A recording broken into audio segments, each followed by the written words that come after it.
Is Pastor Sam. I have a YouTube channel called Getting Outdoors with Pastor Sam. If you look around, we are clearly in the outdoors. Now we have our 22 rifles here, and what this is a simulated scenario of what happens if you go too deep in the woods and you get a twisted ankle. How many ever had a twisted ankle? I know I have. I've had to hobble out of the woods, take my fat body several times, and limp it out of the woods because I tripped over a stick or stepped in a hole. But on this segment of East Tennessee Mountain Man magazine, we're gonna build a shelter. We've got some long poles that we've cut. Now there's a few things I like to take in the woods. If I know I'm just going to a 5-acre plot and everybody knows where I'm at, I won't take everything I necessarily need. But if I'm going to a big plot of woods and I don't know where I'll end up, there's a few things I take. I take some sort of saw. This is my favorite, and I just tie it onto the back of my pack. It's a bow saw. I have a pack, which I keep a roll of string in and some plastic. And I also carry a little hatchet. Now this is a little heavier. I like the heavier ones because when you swing it does the job. Them light ones, you sometimes got to swing it 10 times to produce the same effect. So what we're going to do for you today is we're going to build you a temporary survival shelter. Now you can see it's not raining, but you can tell from my fuzzy hat that it is cold out here today. You can't see my breath, but you could this morning.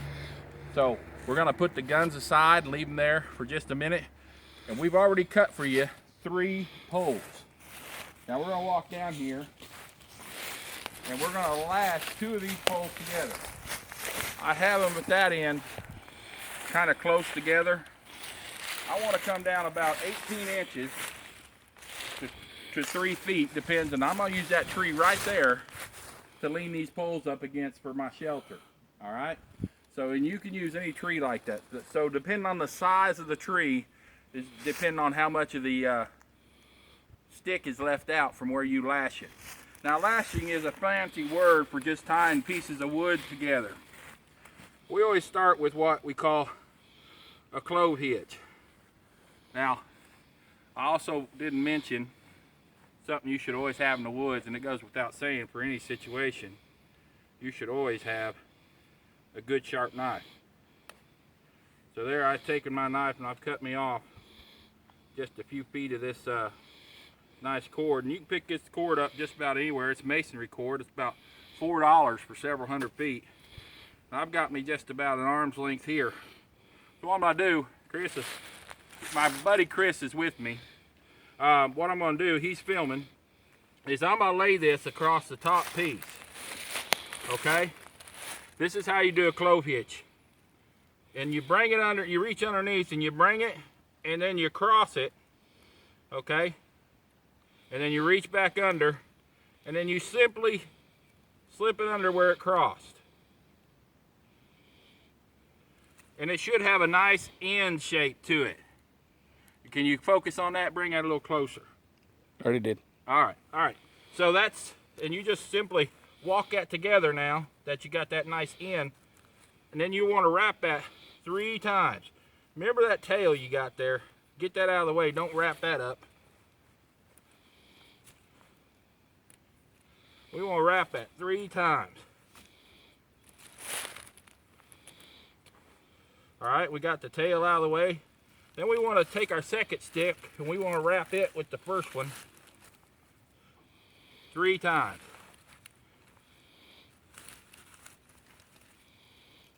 It's important that you wrap these 3 times.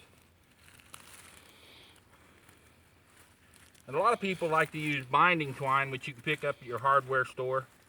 All right, I've wrapped them 3 times. Now I'm going to come down through the middle of these things, and I'm going to do the same thing. I am going to wrap these things 3 times.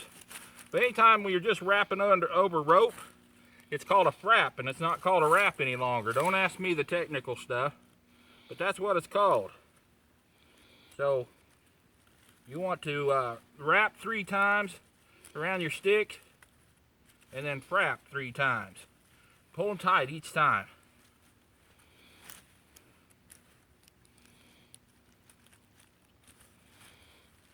And once you got that thing wrapped 3 times, then that's what that tail comes in handy for.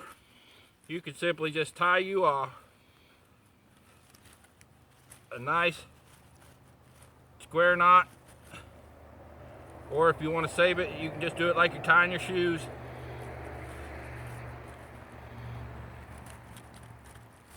Okay, now that's all there is to lashing 2 pieces of wood together. Now, like I said, we're going to use this here for our piece of tree that we're going to use for our shelter lean. So I'm going to pick these up, and I'm going to go over, and I'm simply going to separate my wood.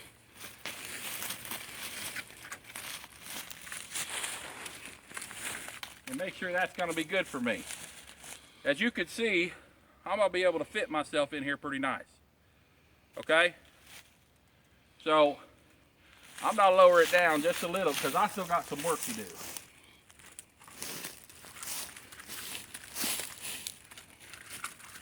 Alright.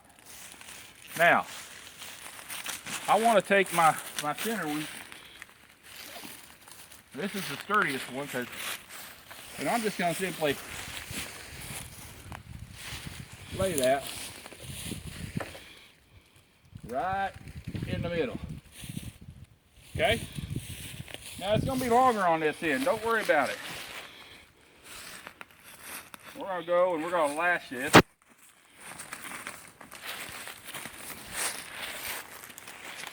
And you can do this quick or you can do this slow.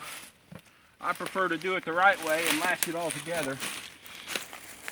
So what's the first thing we're going to do? Move around here, Chris. I'll cut us what? About a 3-foot, arm's length, 4-foot length of rope. Put that back in our pocket.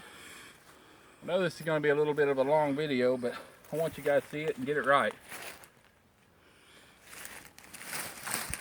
And I'm going to do just the lashing trick. Go across. And it's a little difficult when you got working with pieces of wood. And then go under,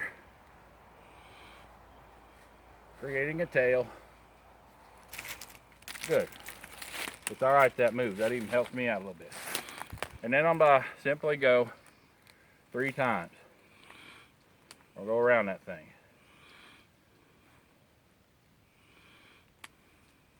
And I'm going to lash this piece the same way I did the others.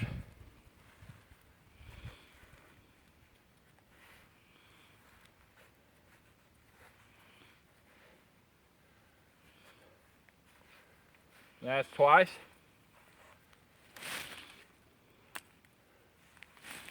That's the 3rd time. Now I'm going to come to this one because it's closest, and I'll just lash that.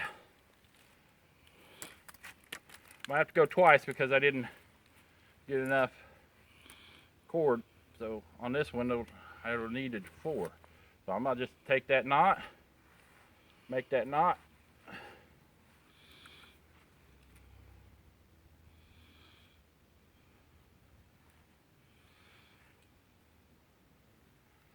Don't worry about any slack you might have in some of this, because the point of it is that you want to be able to have the movement, but you want them tight. Okay, now we have our plastic back here. So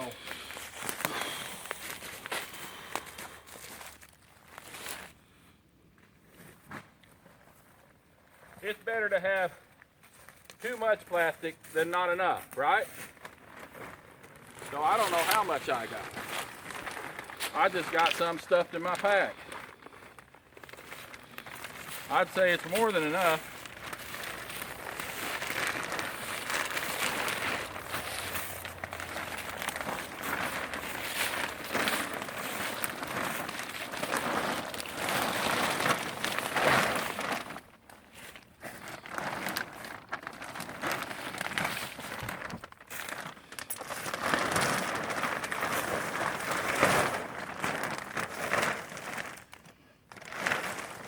gonna make sure we got roughly enough.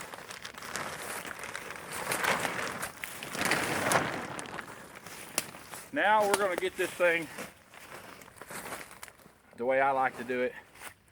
How you gonna hook your plastic on? Take you some cord. Maybe I'll cut me a little extra this time since I don't want to run short. Put it in here.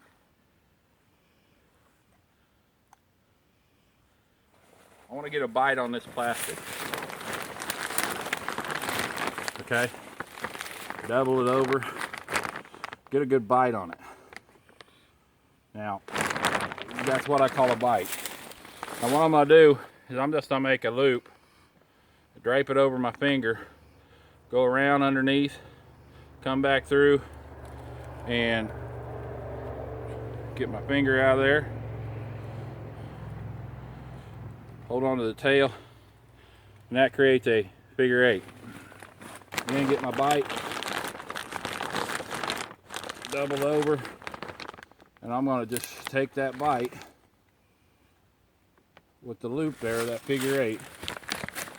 I'm going to simply winch that through.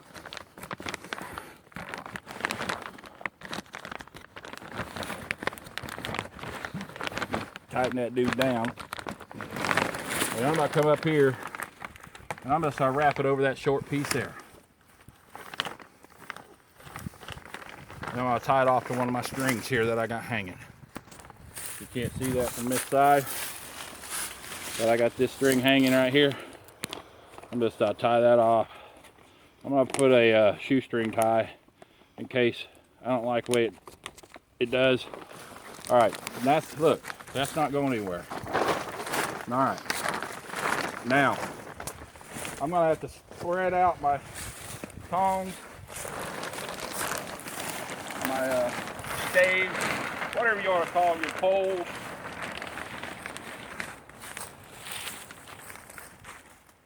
And now I'm going to wreck this thing. All right, so I've spread that out. It's time to go up on the tree. So, excuse me while I disappear.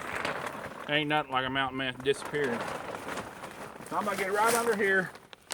I'm gonna grab my poles.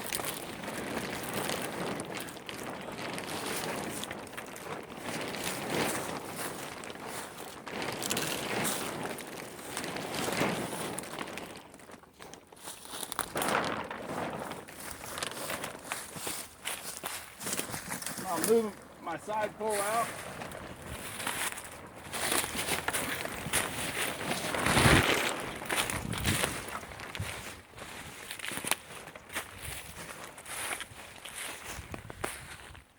All right, I have a hasty shelter.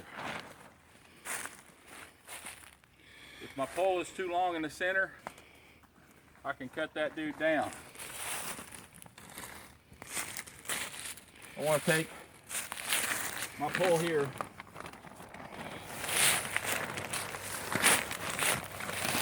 tuck that under. That way it don't blow away. Same thing here.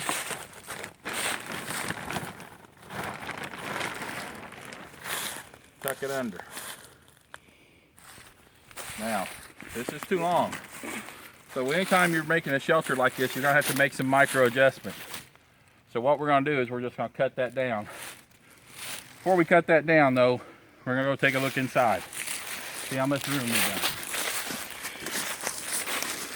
And you can, you got plenty of room here for 2 people if it had to be with these lengths of poles. All right, so come on in, Chris.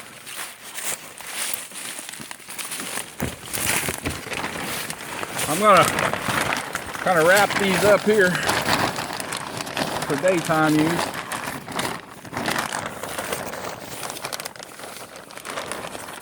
Say, how will you make that stay?